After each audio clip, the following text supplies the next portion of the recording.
मृद आणि जलसंधारण विभाग बरोबर या विभागाबरोबर जलसंधारण विभाग, पाणी पुरवठा विभाग, ग्रामविकास विभाग, शिक्षण विभाग, नगर रचना विभाग हे सर्व विभाग या कृषी विभाग हा एक महत्त्वाचा विभाग या विभाग या आमच्याबरोबर सामील आहेत.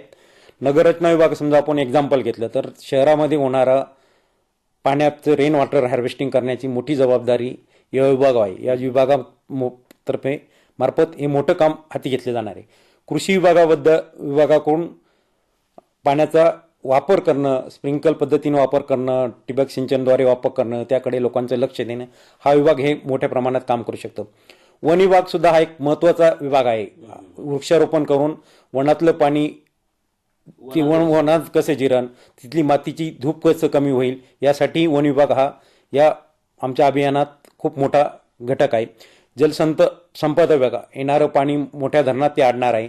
त्या पाण्याचं परत रोटेशन पाईपद्वारे कालव्याद्वारे शेतकऱ्यांना देणार आहे.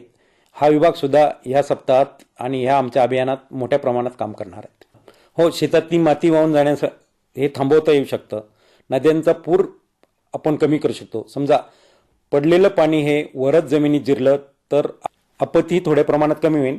पाण्याचा जो वेग आहे तो आपण कमी केला आणि पाण्याचं जमिनीत पुनर्भरण केलं तर साहजिक ते पाणी नद्यांना मिळणारं पाणी हे जमिनीतून खालच्या भागातून जाईल, ज्याच्यामुळं मातीची धूप कमी होईल.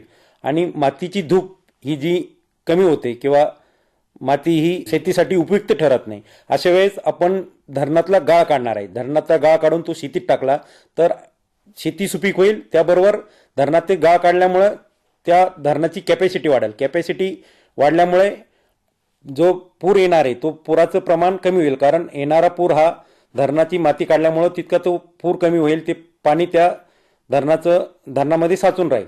तर असं सुद्धा करून आपल्याला हे पूर परिस्थितीवर आपत्ती नियंत्रण सुद्धा मृद आणि जलसंधारणाची कामे करू शकतो.